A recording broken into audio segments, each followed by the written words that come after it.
ऐसी बात इनकी तरफ से कही गई है। अब बात करते हैं जीओए 817 और 556 की। पहली बात ये कि दोनों ही मामलों में जो दोनों पक्ष अलग अलग तरह से अपनी चीजें क्लेम कर रहे हैं, दोनों राइटफुली अपना अपना हक मांग रहे हैं। और जो 556 वाले एग्जीक्यूशन पिटीशन में गए हुए हैं, वो एग्जीक्यूशन पिटीशन कार्मिक विभाग को मिल गई है, उसमें रिप्लाई दायर होना है, उसमें लॉ विभाग की से कुछ राय मांगी गई है। जहां तक 817 की बात है तो पिछली कैबिनेट में ये विड्रॉ हुआ था। विड्रॉ होने के बाद फाइल अभी ब्रांच में है, अगली कैबिनेट की डेट अभी तय नहीं है। जैसे ही डेट तय होगी जीओए 817 को लेकर कोई फैसला इसमें होना है।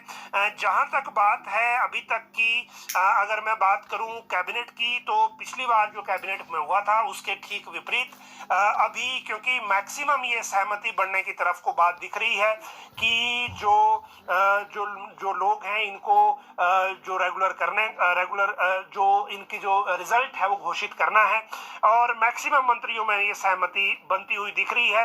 हालांकि अब जो मिनिस्टर्स हैं वो सिर्फ ये वर्कआउट कर रहे हैं जिन्होंने उस दिन कैबिनेट में इस मसले को लेकर अपनी बात कहनी है कि अगर 817 में अगर रिजल्ट घोषित करना है तो जो बाकी एफआईआर है, चाहे वो पोस्ट कोड 980 है ड्राइंग मास्टर, चाहे वो सचिवालय क्लर्क है, चाहे वो बाकी मामले हैं जीओए आईटी के और भी पोस्ट कोड हैं, तो फिर किसी में भी मना नहीं किया जा सकेगा, चाहे उसमें चार्जशीट दायर हो चाहे नहीं हो।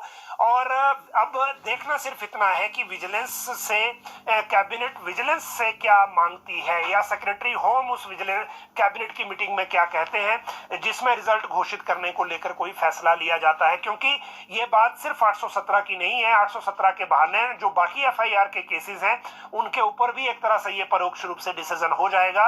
और अभी सिचुएशन ये है कि जो एफआईआर में पोस्ट कोड नहीं है उनके ही रिजल्ट नहीं निकल रहे, तो जो एफआईआर में है उनके निकलेंगे कि नहीं। और दूसरी चीज जो कैबिनेट ने करनी है वो ये कि इनका रिजल्ट कौन निकालेगा, क्योंकि लोक सेवा आयोग ने तो लिखित में मना कर दिया है कि जिनमें एफआईआर है उनका वो रिकॉर्ड ही नहीं लेंगे। तो जब रिकॉर्ड नहीं लेंगे तो रिजल्ट की बात तो डिफरेंट है। तो ये सेकंड जो एक मैटर है जिसको देखना है कैबिनेट को। और इसके बाद जैसे ही इसमें डिसीजन होता है तो बाकी जो पोस्ट कोड 980 है या बाकी लोग जो हैं जिनमें एफआईआर हुई है लेकिन रिजल्ट नहीं निकला है, उनको लेकर भी चीजें फिर आगे क्लैरिटी के साथ हो जाएंगी। और ये भी संभव है कि 817 के बहाने राज्य चयन आयोग को फंक्शनल करने की तरफ को सरकार पहले बढ़े, क्योंकि अगर राज्य चयन आयोग को ये रिजल्ट निकालने को देना है तो फिर उनको भी फंक्शनल करना पड़ेगा पूरी तरह से कि वो कैसे इस रिजल्ट को घोषित करेंगे। इसमें अभी डॉक्यूमेंट वेरिफिकेशन और बाकी सारी चीजें कुछ अभी बची हुई होंगी, वो भी पूरी करनी है। तो ये मामला थोड़ा सा अभी लंबा जाने वाला है। जहां तक बात है